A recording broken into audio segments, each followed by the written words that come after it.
नमस्कार, SPN9 news में आपका स्वागत है। मैं हूं आपके साथ दिनेश कुमार। चर्चा करेंगे बिहार की राजनीति। बिहार एक ऐसा राज्य जहां पर राजनीति के क्षेत्र में लगातार हलचलें देखने को मिलती रहती। इस वक्त भी बिहार में राजनीतिक गतिविधियां इतनी बढ़ी हुई है कि यहां से आगामी चंद घंटों में ही यदि कोई बड़ा फैसला होता है तो उसमें कोई ताज्जुब नहीं हो। दर्शकों, विधानसभा चुनाव से पहले और लोकसभा चुनाव में यहां पर बीजेपी का समर्थन करने के बाद नीतीश कुमार की पार्टी की मुश्किलें कम होने का नाम नहीं लेती नजर आ रही। लोकसभा चुनाव में 17 सीटों पर बीजेपी ने चुनाव लड़ा, 12 सीटों पर जीत दर्ज की गई। 16 सीटों पर नीतीश कुमार की पार्टी जेडीयू को यहां पर चुनाव लड़ने के लिए सीटें मिलती है और 12 सीटों पर जेडीयू भी परचम लहराती हुई नजर आती है। यानी कि विधानसभा के चुनाव के नतीजों को नहीं देखा जाए और लोकसभा चुनाव पर नजर डाली जाए तो दोनों पार्टियां बराबर स्थान पर खड़ी हुई नजर आती हैं। लेकिन अब सीएम की कुर्सी को लेकर बिहार में असली जंग शुरू हो चुकी है। ये असली जंग यहाँ पर जेडीयू और बीजेपी के बीच ही, या यूं कहे कि एनडीए खेमे के बीच ही शुरू हो चुकी है।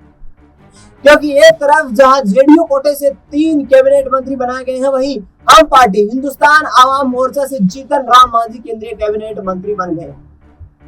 लेकिन नीतीश कुमार को लेकर के अब चर्चाएं ये कि नीतीश कुमार आगामी चंद दिनों में बीजेपी का साथ छोड़ सकते हैं। वो इसलिए क्योंकि भारतीय जनता पार्टी के नेताओं की तरफ से और विशेष तौर पर बिहार संगठन इकाई की तरफ से कहा जा रहा है कि बिहार में अब आगामी वक्त में बीजेपी एनडीए को लीड करती हुई नजर आएगी। नीतीश कुमार पिछले 20 सालों से लगातार मुख्यमंत्री बनते हुए नजर आ रहे हैं और भारतीय जनता पार्टी के लिए कहीं ना कहीं एक वक्त रास्ता खोलने का काम करते हैं तो दूसरी चाबी से वो ताला बंद भी कर दिया जाए। लेकिन अब सम्राट चौधरी की जिस तरीके से जो बयानबाजी सामने आई, उन्होंने कहा है कि बिहार में नीतीश कुमार नहीं बल्कि इस बार बीजेपी के समर्थन यहाँ पर अगुवाई में चुनाव लड़ा जाएगा और बिहार में बीजेपी अपना मुख्यमंत्री बनाएगी। लेकिन वहीं जेडीयू नेताओं की तरफ से आरोप लगा दिए जाते हैं कि जेडीयू संगठन को खत्म करने की कोशिश भारतीय जनता पार्टी के द्वारा की जा रही है। इस बीच आपको बता दें कि तेजस्वी यादव एक और बड़ा यहाँ पर दावा करते हुए नजर आते हैं।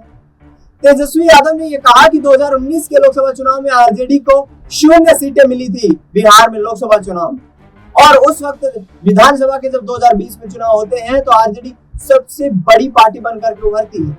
इस बार आरजेडी को 4 सीटें मिली हैं और इंडिया अलायंस को 10 सीटें मिली हैं बिहार में। यानी कि इस बार बिहार में पूर्ण बहुमत की सरकार यहाँ पर बनाने का काम करेंगे। कांग्रेस पार्टी और आरजेडी एक साथ मिलकर चुनाव लड़ने की बातें भी करती हुई नजर आ रही है। ऐसे में जिस तरीके की राजनीतिक गतिविधियां इस वक्त गठित हो रही है वो वाकई कहीं ना कहीं आगामी वक्त में यहाँ पर राजनीतिक लिहाज से देखा जाए तो मुश्किलों भरी हो सकती है, क्योंकि नीतीश कुमार सीएम कुर्सी से कम में यहाँ पर समझौता करने वाले नहीं।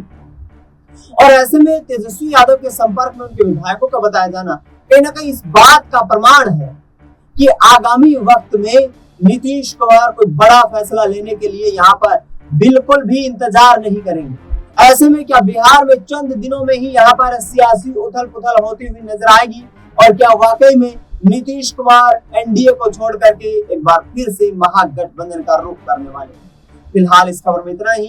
देश दुनिया की तमाम बड़ी खबरों के लिए आप देखते रहिए SPN9 न्यूज।